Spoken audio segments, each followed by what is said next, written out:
Hello students. जैसा कि हम काइनेमेटिक्स चैप्टर डिस्क्राइब कर रहे हैं इस वक्त, और पिछले टाइम हमने डिस्टेंस, डिस्प्लेसमेंट, स्पीड, वेलोसिटी ये सब सीखे थे, उसके क्वेश्चंस भी किए थे हमने। आज हम कर रहे हैं एक्सेलरेशन। तो एक्सेलरेशन का मतलब होता है चेंज इन वेलोसिटी। तो एक्सेलरेशन के दो टाइप होते हैं, एक average acceleration, it is the ratio of total change in velocity and time taken, यानी चेंज इन वेलोसिटी कितना हुआ और टाइम टेकन, इनका रेशियो। मतलब v2 minus V one upon t2 minus T one. t1 से t2 टाइम इंटरवल में अगर आपको एवरेज एक्सेलरेशन निकालना है तो v2 माइनस वी वन ये वेलोसिटी का चेंज हुआ upon t2 minus T one time interval. छोटे टाइम इंटरवल्स के लिए इसी को हम delta v upon delta T भी लिख सकते हैं। इंस्टेंटेनियस एक्सेलरेशन, जब इंस्टेंटेनियस की बात होगी तो वो किसी पर्टिकुलर मोमेंट का होगा, तो इसमें फिर हम इसको डेरिवेटिव फॉर्म में लिखते हैं, और ये होता है it is defined as the rate of change of velocity with respect to time, यानी वेलोसिटी का रेट ऑफ चेंज टाइम के रिस्पेक्ट में कितना है, that is equal to DV upon D T. Derivative form हो गया कि हमने डेल्टा टी जो टाइम इंटरवल है उसको काफी मतलब टेंडिंग टू जीरो लिया। अब डीवी अपॉन डी टी है, आप जानते हैं कि वेलोसिटी को हम D X upon D T लिख सकते हैं। तो A equals D two X upon D T square, यानी कि एक्स जो डिस्प्लेसमेंट है उसका डबल डेरिवेटिव आपको एक्सेलेरेशन दे सकता है, और एक और फॉर्म से इसको लिख सकते हैं V D V upon D X. Acceleration का ऐसा यूनिट होता है मीटर पर सेकंड स्क्वायर, और इसकी डायमेंशन होती है m0 l t minus two, आप इसको शॉर्ट में l t माइनस टू भी लिख सकते हैं। और एक्सेलरेशन एक वेक्टर क्वांटिटी होता है, यानी कि इसके मैग्नीट्यूड और डायरेक्शन दोनों होते हैं, और ये ट्रायंगल लॉ ऑफ एडिशन जो वेक्टर की जितनी भी प्रॉपर्टीज है उन सबको फॉलो करता है।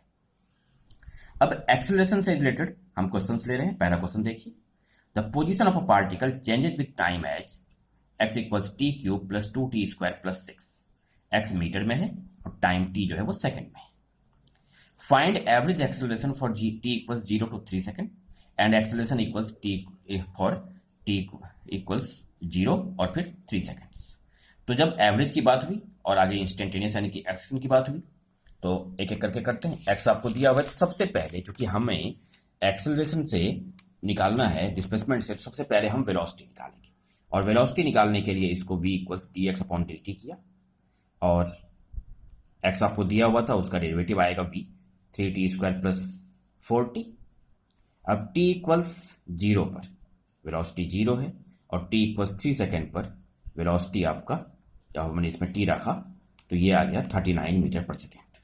तो average acceleration equals change in velocity, तो फाइनल वेलोसिटी 39, इनिशियल वेलोसिटी 0, तो 39 माइनस 0 अपॉन टाइम इंटरवल कितना हुआ 3 माइनस 0, ये रेशियो आ गया 13 मीटर पर सेकेंड स्क्वायर। ये एवरेज एक्सेलरेशन आया for t equals 0 to 3 second. अब एक्सेलरेशन निकालना है इंस्टेंटेनियस, तो हमने इसके लिए डीवी अपॉन डी टी किया, और ये आएगा 60 प्लस 4 वेलोसिटी का डेरिवेटिव। अब ए इक्वल 60 प्लस 4 आया है, तो टी इक्वल 0 पे एक्सेलरेशन आएगा 4 मीटर पर सेकंड स्क्वायर, और टी इक्वल 3 सेकंड पे आएगा रखने के बाद 22 मीटर पर second square.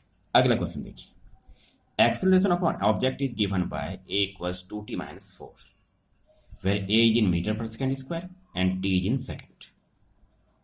If the object starts from rest, यानी कि इनिशियल वेलोसिटी 0 है उसकी, अगर find its velocity after t equals 4 second, यानी t इक्वल्स 4 सेकंड पे इसकी वेलोसिटी निकालनी है, तो a equals dv upon dt होता है। तो a जो दिया हुआ है 2t माइनस 4, इसको हम dv अपॉन dt लिख सकते हैं। यहां से dv इक्वल्स आ गया 2t माइनस 4 dt, और अब हम इसको इंटीग्रेट कर लेंगे तो हमें वेलोसिटी आ जाएगा।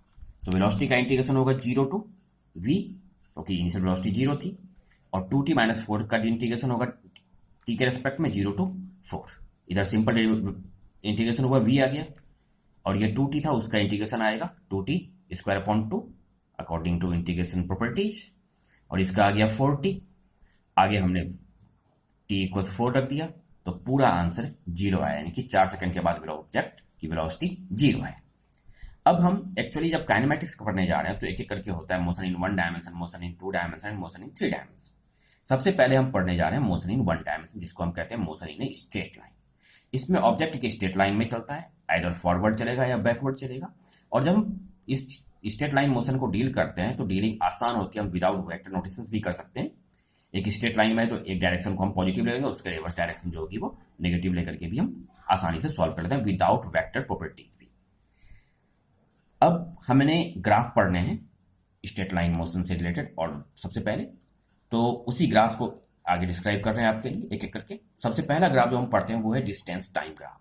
यानी एक एक्सिस पे टाइम लेंगे, दूसरी एक्सिस पे डिस्टेंस। तो देखिए यहाँ पे डिस्टेंस लिया गया है और यहाँ पे टाइम लिया गया है। अगर स्पीड जीरो है तो ऑब्जेक्ट जहां है वहीं रहेगा, डिस्टेंस चेंज नहीं होगा। तो देखिए इस केस में distance time graph time axis के पैरेलल आया, टाइम के हिसाब से डिस्टेंस चेंज नहीं हो रहा है।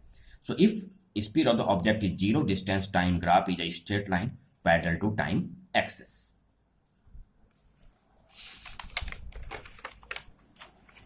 अगला देखिए, इसमें स्पीड अब कांस्टेंट है, यानी कि जीरो नहीं है, नॉन जीरो है, लेकिन कांस्टेंट है। तो एक बार फिर से distance time graph straight line आया है, यानी speed is non zero but constant, then distance time graph is a straight line. इससे आप प्रॉपर्टीज पकड़ सकते हैं। अगर मान लीजिए कि स्पीड इंक्रीजिंग है, in that case distance time graph एक तरह का कर्व आएगा, और ये जो कर्व होगा, ये अगर स्पीड इंक्रीजिंग है तो उस केस में distance time graph increasing slope का होगा, यानी कि कर्व जो होगा वो उसका स्लोप लगातार इंक्रीज करेगा क्योंकि स्पीड इंक्रीज कर रही है। If speed of the object is increasing and distance time graph is a curve of increasing slope. अगला, अगर स्पीड डिक्रीजिंग हो गया इसी के ऑपोजिट, तो एक बार फिर से कर्व आएगा but of decreasing slope. That is if speed is decreasing then distance time graph is a curve of decreasing slope. और डिस्टेंस टाइम ग्राफ से रिलेटेड आपको एक पॉइंट हमने यहाँ पे लिखवाया है, note the slope of distance time graph gives the speed of the object. यानी कि किसी भी पॉइंट पर अगर आपको किसी टाइम पर अगर आपको स्पीड निकालना है ऑब्जेक्ट का, तो आप डिस्टेंस टाइम ग्राफ के स्लोप से भी उसको फाइंड आउट कर सकते हैं।